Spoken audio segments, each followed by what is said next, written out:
In today's video, I am going to teach you how to enable full screen mode in Google Chrome browser.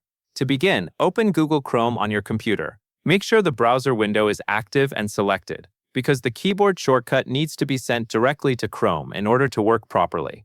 Once Google Chrome is open, press the F11 key on your keyboard. As soon as you do that, Chrome will switch into full screen mode. You should notice that the top part of the browser disappears, including the tab bar and the address bar, giving you more space to view the website content. If your keyboard has function keys that perform special actions by default, you may need to press the Fen key together with F11.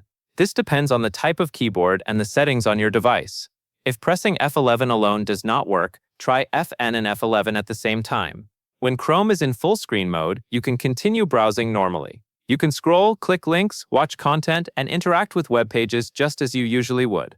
If you want to exit full screen mode, press F11 again. That will return Google Chrome to its normal window view, and all of the browser controls will reappear. This makes it easy to switch back and forth whenever you need to. That covers everything you need to know.